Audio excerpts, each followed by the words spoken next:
नमस्कार, मैं हूं ललित खजूरिया। तो आखिरकार अब राजनेताओं ने भी ये मान लिया है कि जम्मू कश्मीर में ड्रग्स एक बहुत बड़ा मुद्दा है, क्योंकि पिछले कई सालों से ड्रग्स जिस तरह से यहाँ पर फैल रहा है, युवा उसकी चपेट में आ रहे हैं, उससे ये साफ हो गया कि जम्मू कश्मीर भी उड़ता पंजाब बनता जा रहा है। हालांकि पिछली कितनी सरकारें आई, कितनी गई, लेकिन किसी ने भी इसे पॉलिटिकल मुद्दा नहीं बनाया। हाँ, भारतीय जनता पार्टी के एक नेता हैं और पूर्व मंत्री सुखनंदन जी की अगर हम बात करें तो आज से 4 साल पहले सुखनंदन चौधरी जी ने इस मुद्दे को बाकायदा डीडीसी चुनावों में उठाया था कि ड्रग्स के खिलाफ कोई एक्शन होना चाहिए। लेकिन उसके बाद सब ठंडे बस्ते में चला गया और ड्रग्स जो है वो अपने पैर यहाँ पर पसारता गया, लेकिन प्रशासन तमाशा देखता रहा। कई कमेटियाँ बनाई, उन कमेटियों में बाकायदा आप देखिए कईयों को मेंबर बनाया, टास्क फोर्स भी बनी हुई है। फिर भी ड्रग्स बेचने वाले जो सौदागर हैं ड्रग्स के, वो इतने ताकतवर हैं कि उसके सामने हमारी पुलिस जो है वो बेबस है, आला अधिकारी भी बेबस हैं। कोई नीति नहीं बनाई जा रही है और युवा इस ड्रग्स में धंसते जा रहा है। कई नौजवान काल के गाल में चले गए, कईयों के घर बर्बाद हो गए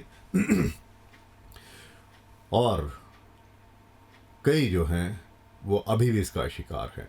लेकिन ये ड्रग्स आ कहां से रहा है? सब ये कहेंगे कि पाकिस्तान, जो पड़ोसी मुल्क पाकिस्तान है, उसकी ये नापाक हरकत है, वो यहाँ के युवाओं को तबाह करना चाहता है। अब जो ड्रग्स टेररिज्म जो है उसको, नार्को टेररिज्म जो है उसको बढ़ावा दिया जा रहा है।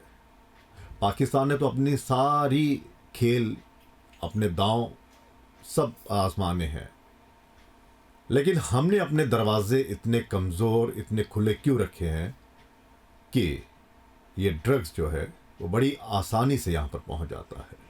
कौन है वो? आज तक पुलिस या नार्को जो एक टास्क बनाई गई है, उसने एक अभी तक बड़ी बड़ी खेपें तो पकड़ी हैं, ऐसा नहीं है।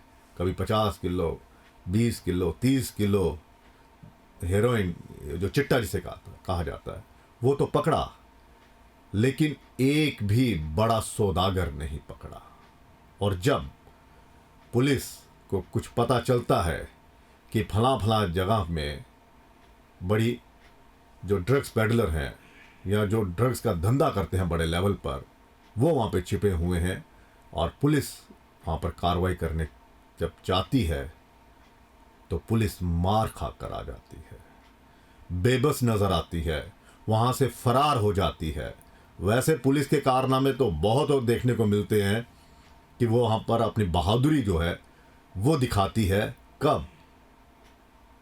जब बेरोज़गार लोग, पढ़े लिखे युवा जब रोज़गार मांगते हैं, जब सरकारी नौकरियां मांगते हैं, तो ये पुलिस जब लठ बांधती है ना, तब देखने में ऐसा लगता है कि वाह क्या पुलिस है हमारी, ज़बरदस्त कानून व्यवस्था को एकदम काबू करने में। जब जनता महंगाई के खिलाफ, सरकार के खिलाफ बिगुल फूंकती है, सड़क पर प्रदर्शन करती है, तब इस पुलिस की बहादुरी भी नजर आती है। जब स्मार्ट मीटर के खिलाफ कठुआ में आपने देखा होगा जनता ने किस तरह से विरोध किया, अभी भी विरोध कर रही है, और पुलिस की बहादुरी वहां पर नजर आती है। लेकिन यहां पर ये घुटने टेक देते हैं इन क्रिमिनल्स के खिलाफ, इन ड्रग्स के सौदागरों के खिलाफ, क्रिमिनल्स के खिलाफ बेबस नजर आते हैं और जाते हैं उनके ठिकाने पर, हल्ला बोल करते हैं, और देखने को मिलता है जब वहाँ से पथराव होता है, जब वहाँ से रिटेलिएट वहाँ किया जाता है, तो यही पुलिस जो है वो उल्टे पांव भागती हुई नज़र आती है, खुद को बचाती हुई नज़र आती है। पुलिस का डर जो है वो इन क्रिमिनल्स में नहीं है, वो हट गया है। ये मैं नहीं कह रहा, ये भारतीय जनता पार्टी के विधायक पूर्व मंत्री चंद्र प्रकाश गंगा जी ने कहा है। पिछले दिनों बैठक हुई और वहाँ पर चंद्र प्रकाश गंगा जी जो हैं वो ये कह रहे हैं कि पुलिस जो है वो क्रिमिनल्स के सामने, ड्रग्स माफिया के सामने भागती है, ड्रग्स माफिया से डरती है और जब कार्रवाई करने जाती है तो वहाँ से खाली हाथ लौटती है। क्यों? क्योंकि वो माफिया इतना स्ट्रांग हो गया है कि पुलिस का अब खौफ नहीं रहा है, पुलिस बेबस हो गई है। तो इससे बेबस किया किसने? कौन है वो लोग जिन्होंने पुलिस का खौफ जो है उन क्रिमिनल्स से के अंदर खत्म कर दिया है? कौन है वो ताकतवर लोग? कोई ना कोई तो होगा, क्योंकि कई पुलिस के कर्मी भी ड्रग्स लेते हुए पकड़े जाते हैं। पिछले दिनों आपने देखा होगा कि पुलिस में वर्दी की आड़ में ही वर्दीधारी ही ड्रग्स बेच रहे हैं। तो क्या पुलिस का भी इनके साथ नेक्सिस है? हालांकि चंद्र प्रकाश गंगा जी ने बहुत खुले में ये बता दिया है और शायद उनको अब इस बयान का खामियाजा भी भुगतना पड़ेगा, क्योंकि उनका अगर पुलिस काम नहीं कर रही है, पुलिस बेबस है, पुलिस का डर खौफ हट गया है, तो वो सीधा सीधा चुनौती दे रहे हैं एलजी मनोज सिन्हा को। वो सीधा सीधा चुनौती दे रहे हैं मनोज सिन्हा की पुलिस को, क्योंकि एलजी जो है और जो पुलिस है वो होम मिनिस्ट्री के अंडर आती है।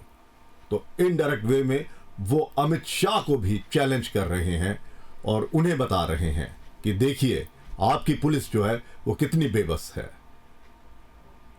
और ड्रग्स माफिया के आगे किस तरह से वो बेखौफ होकर काम करती है। उन्होंने बलोल खड्ड का भी जिक्र किया। आपको याद होगा पिछले 3-4 महीने पहले बलोल खड्ड में किस तरह से जब जेसीबी जाती है, पुलिस जाती है, तो वहाँ पर क्या हंगामा होता है और पुलिस वहाँ से लौट कर आ जाती है। हालांकि उस समय पुलिस ने भी अपनी बहादुरी तो दिखाई, लेकिन उसके बाद वो भी बेबस नज़र आई। और अब ये चंद्र प्रकाश गंगा जी कह रहे हैं कि जहाँ पर 25 कुंभे हुआ करते थे अब वहाँ पर 50 हो गए हैं, क्रिमिनल्स वहाँ पर रह रहे हैं और अब वहाँ से लोग जो है वो गुजरते हुए डरते हैं। लूट, चोरी, डकैती वहाँ पर हो जाती है जब लोग जाते हैं। तो जम्मू कश्मीर पुलिस कर क्या रही है? सांबा पुलिस या जम्मू की पुलिस क्या इतनी बेखौफ है? खैर, पुलिस बेखौफ है? नहीं, पुलिस खौफ ज़्यादा है। बेखौफ होती तो जहाँ जहाँ पुलिस इन ड्रग्स माफिया के अड्डों पर जाती तो वहाँ पर मार खाते हुए भागती नहीं, उल्टे पांव दौड़कर नहीं आती, बेबस नज़र नहीं आती अगर ये बेखौफ होती। खौफ ज़्यादा है पुलिस। आपने देखा होगा कठुआ के नगरी में किस तरह पर वहाँ पर एक मस्जिद को लेकर, एक अवैध निर्माण को लेकर जब पुलिस वहाँ पर कार्रवाई करती है नगरी में, तो किस तरह से पुलिस पर हमला किया जाता है।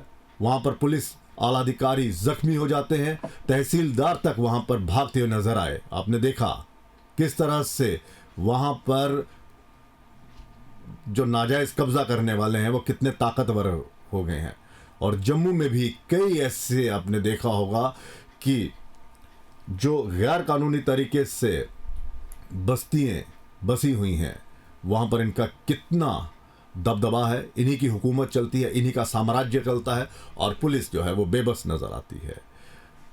हर बड़े क्रिमिनल का रिकॉर्ड इनके पास है जो इस ड्रग्स का धंधा करता है, लेकिन एक के खिलाफ भी ये पकड़ने में कामयाब नहीं होते हैं। और जब वहाँ से जवाब दिया जाता है, जब पुलिस यहाँ से जाती है, जवाब दिया जाता है, तो पुलिस डर के मारे भागती है। और अब चंद्र प्रकाश गंगा ने इस पर मोहर लगा दी है कि जम्मू कश्मीर की पुलिस इन माफियाओं के खिलाफ जो है वो डरती है, वो खौफज़दा है, उनकी चलती नहीं। वो कह रहे कि पहले वर्दी वालों को देखकर लोग डरा करते थे, लेकिन अब वर्दी का खौफ नहीं रहा है।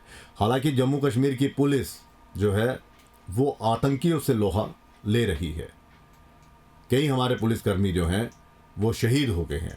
वहाँ पर पुलिस की जाबाजी पर कोई शक नहीं, लेकिन यहाँ पर पुलिस की कार्यप्रणाली, पुलिस का काम करने का तरीका, पुलिस की हिम्मत, इस सब पर जो है सवाल खड़े हो जाते हैं।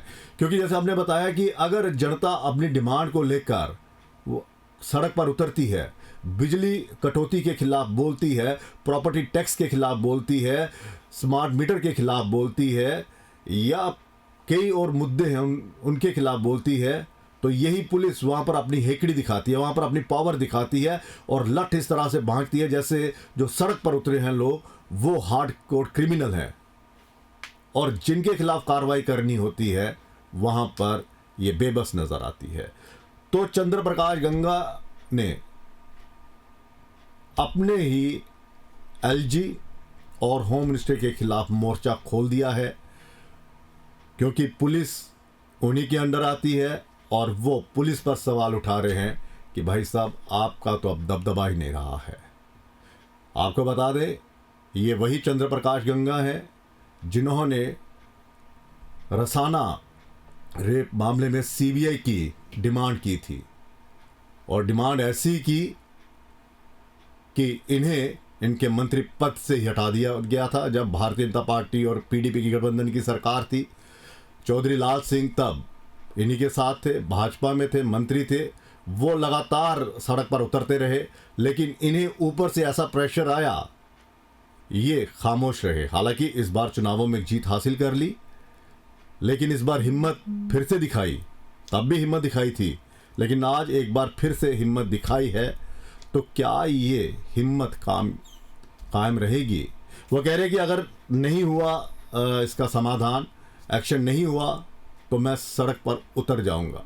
लेकिन सवाल तो चंद्र प्रकाश गंगा जी आपसे भी बनता है, पिछले 10 सालों में जिस हिसाब से यहाँ पर सांबा, विजयपुर, कठुआ, ठीक है, यहाँ पर इतने वहाँ पर ये ड्रग्स जो है वो बढ़ा, कितने नौजवान जो हैं वो मौत के मुंह में चले गए।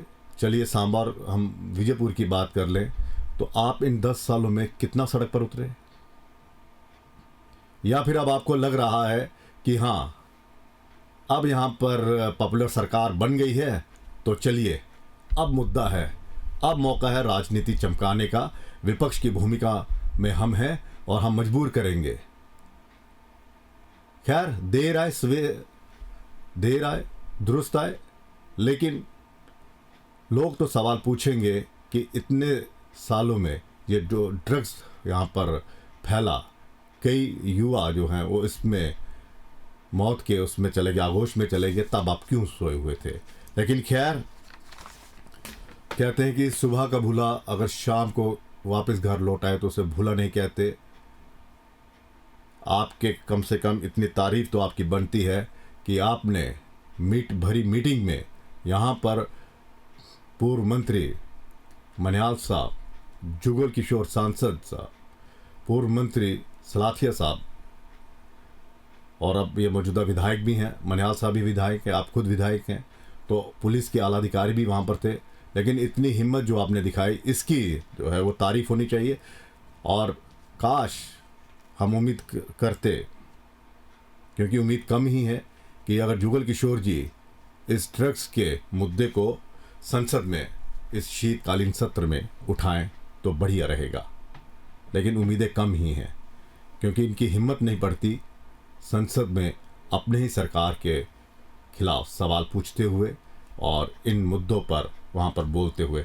फिलहाल अब देखना ये है कि ये जो उन्होंने बयान दिया है क्या इस पर कायम रहेंगे, क्योंकि हमने देखा है कि एलजी मनोज सिन्हा या उनके प्रशासनिक अधिकारियों के खिलाफ अगर भारतीय जनता पार्टी का कोई भी आला नेता बोलता है तो फिर सबको पता है क्या होता है। दिल्ली से एक फोन आ जाता है। फिलहाल इजाजत दीजिए, नमस्कार।